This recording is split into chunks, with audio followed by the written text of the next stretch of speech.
Good evening, ladies and gentlemen. I'm Janet Geller-Lesko, Commander Navy retired, and I'd like to welcome you to this event this evening. I am one of a group of very dedicated individuals who are the beneficiaries of this fundraising tonight. We're Just Live Incorporated. We raise money for suicide prevention, mental health awareness. At this point, I'd like to introduce the Captain James A. Lovell Color Guard. This is Petty Officer Wynn, Petty Officer Sequina, Petty Officer Ofosu, and H.N. Martinez. So would you please rise? And gentlemen, if you have covers, please remove your covers for the presentation of the colors.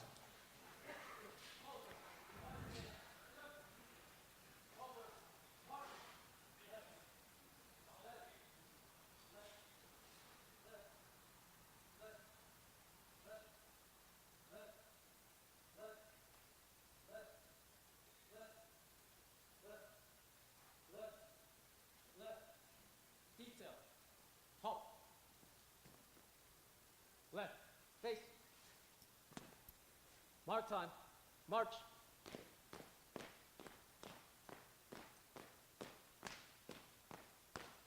Detail. Halt. Present. Arms.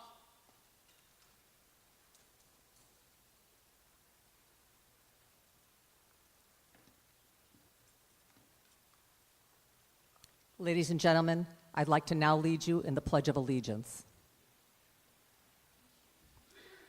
I pledge allegiance to the flag of the United States of America and to the republic for which it stands, one nation, under God, indivisible, with liberty and justice for all. Please remain standing. Color Guard, retire the colors. Shoulder. Arms. Ready. 2. Dismiss.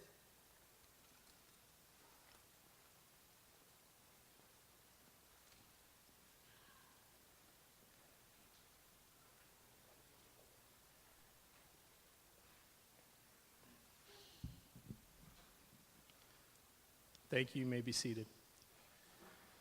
Carl, if we could go ahead, if all of you outside could please come inside. We're going to be closing the hangar door for the concert performance tonight. So we'll give a moment for people to get inside. And then is Carl.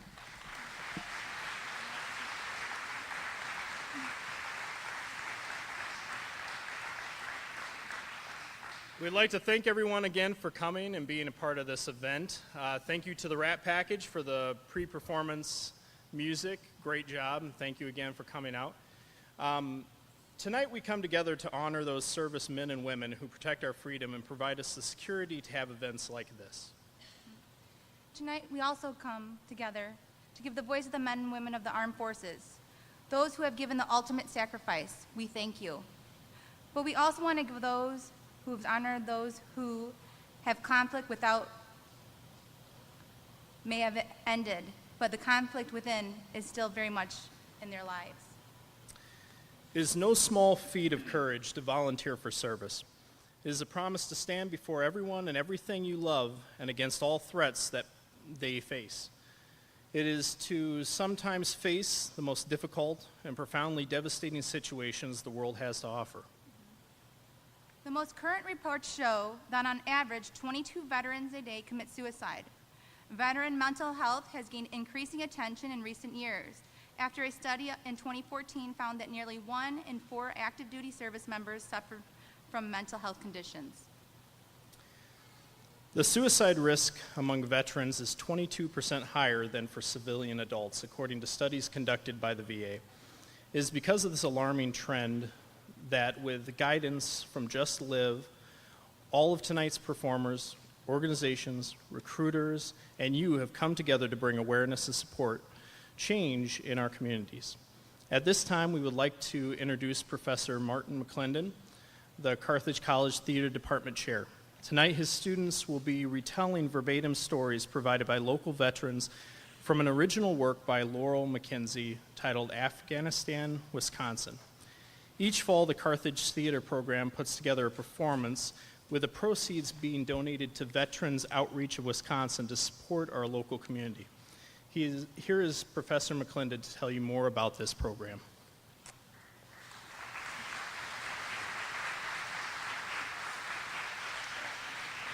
Thank you. In the summer of 2015, Carthage student Laurel McKenzie and myself interviewed 12 veterans of the war in Afghanistan and put together their testimony to create the play Afghanistan, Wisconsin.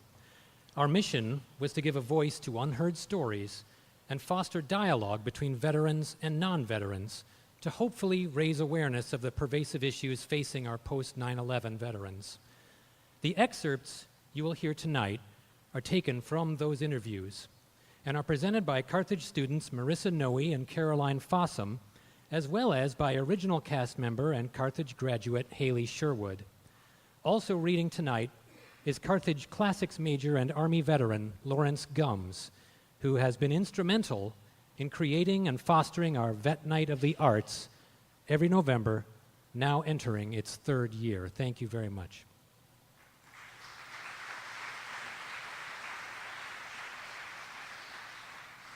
Throughout tonight's program, you will hear these readings from servicemen and servicewomen, told verbatim, sometimes in humor, and at times raw and difficult to hear, as these real-life experiences of the local veterans.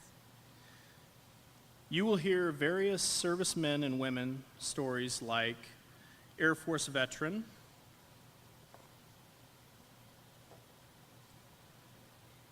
My hometown decided that they weren't going to build a veteran memorial because it didn't provide any educational benefit to the students there. And that was, a very disappointing moment when I found that out, because it's very bizarre. It's very bizarre. But that's kind of the reaction I got when I came home, was really no reaction, and just kind of, nothing really. I don't need a parade. I don't need anything more than just a kind of a nod or a handshake or just, a tip of the hat.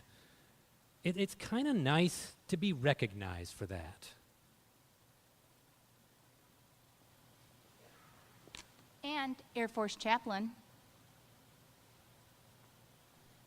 Like with a lot of people, when I came back from Afghanistan, my partner of 7 years left me. Okay, I was a handful, and I knew at that point, man, I gotta get life right and get my optimistic self back, have a good sense of humor, not cynicism. So I went to the VA, even though I was still in Air Force Reserve. I'll be honest, I didn't want to go, because I was afraid that they were gonna discharge me for being mentally unstable.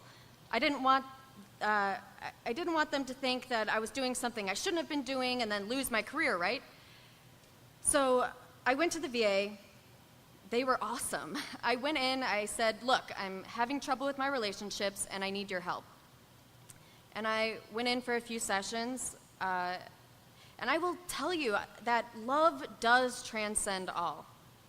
I met someone about a year later after that relationship, and now I'm married to her. And it's really brought me home. And that's what I tell her. She brought me home. So I'm good. And I can say that proudly. I'm good. So without further delay, let's get started. Army veteran.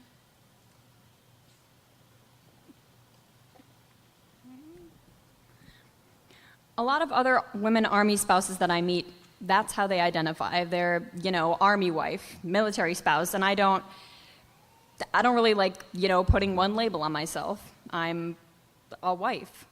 I'm a mother. I'm a full-time student. I'm a veteran. It's been hard at times for me because I feel at times I got out too early. If you would have asked me then, I would have said I was so excited my last day in the Army. Now I feel like maybe I got out too early.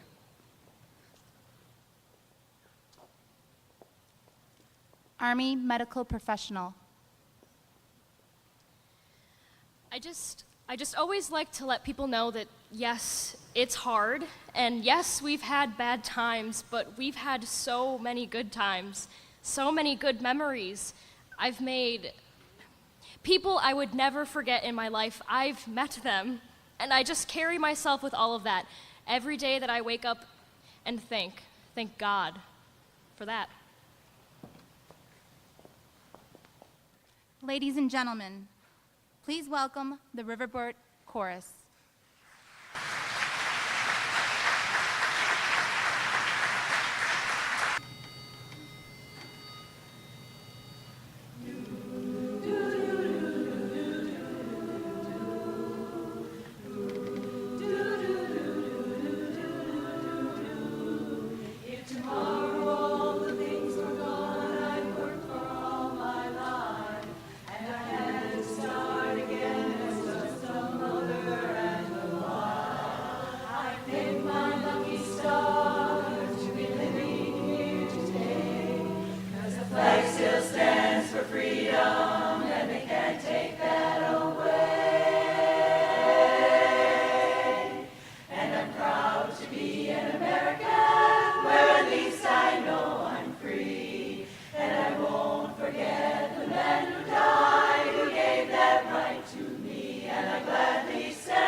Outstanding job, ladies.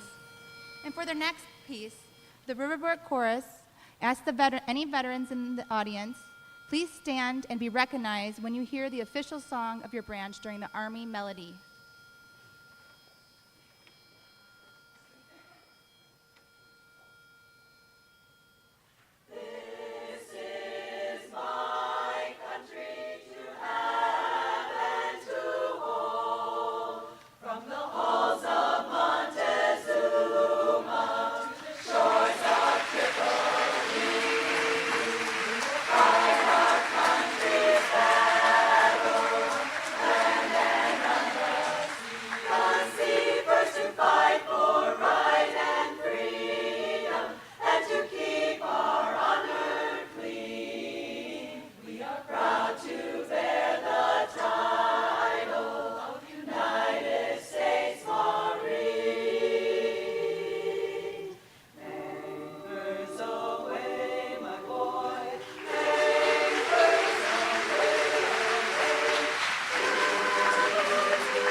U.S. Army veteran.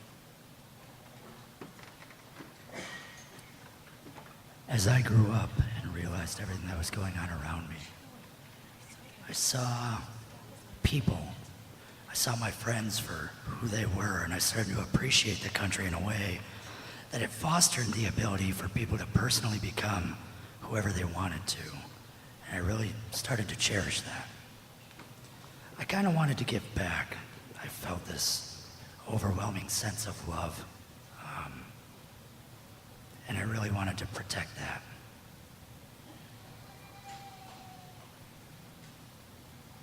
U.S. Air Force veteran.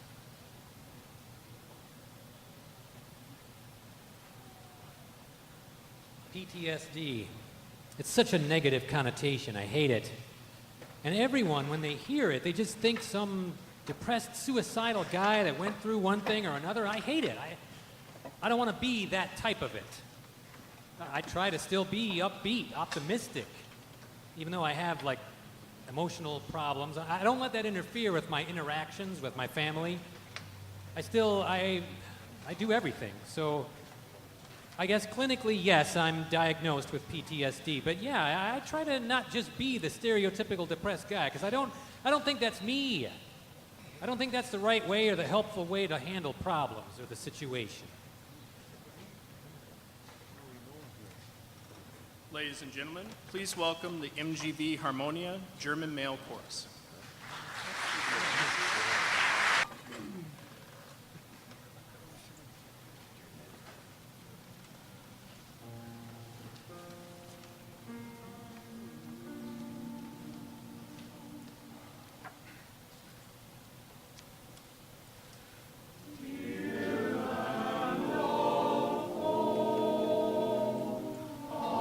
Hearts to thee, our hope.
U.S. Marine veteran.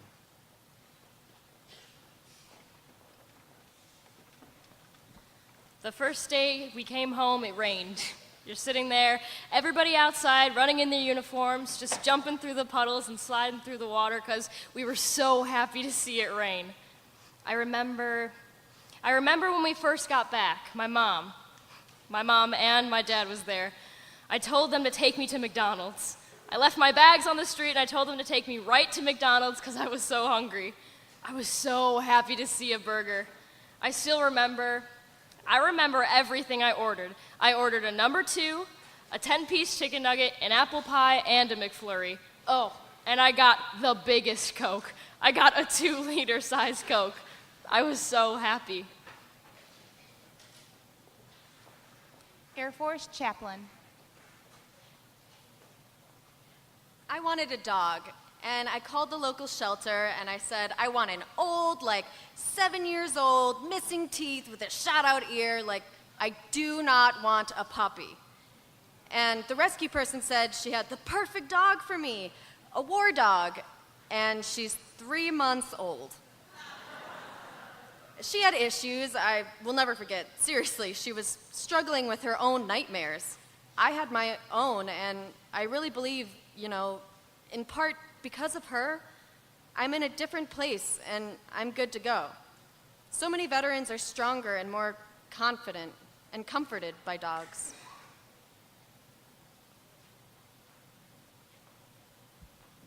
Ladies and gentlemen, please welcome the Round Lake Community Band.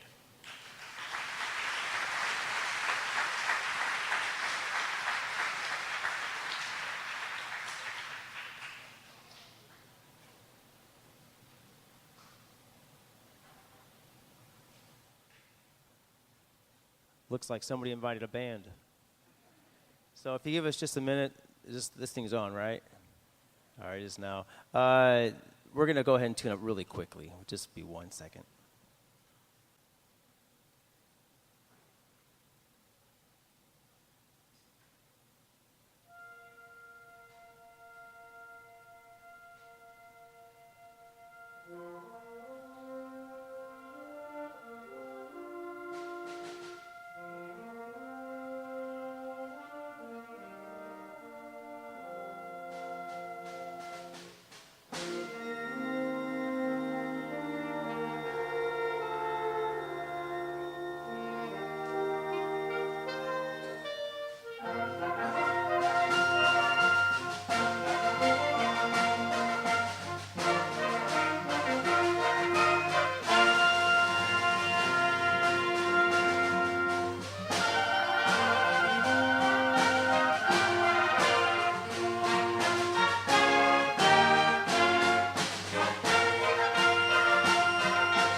Thank you so much.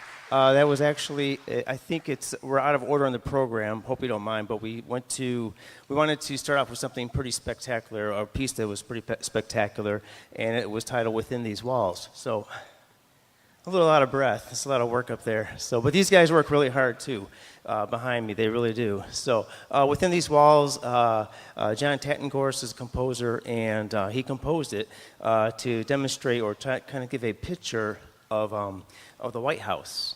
Within these walls means within the walls of the White House. Excuse me. So, as I catch my breath, our next piece is we're going to play Largo. It's a movement from Dvorak's Fifth Symphony called it was called the New World Symphony. How many people have heard that? Yeah, it's about, I think, 60. It's about an hour, give or take, in length. We're not going to play the whole thing for you, though. So luckily, we're gonna play a little snippet of the Largo movement, and this one, there's four themes in the Largo movement, and the theme we're gonna play is coming home, or I'm sorry, going home. So we hope you enjoy Largo by Dvorak.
And do we have time for one more quick one?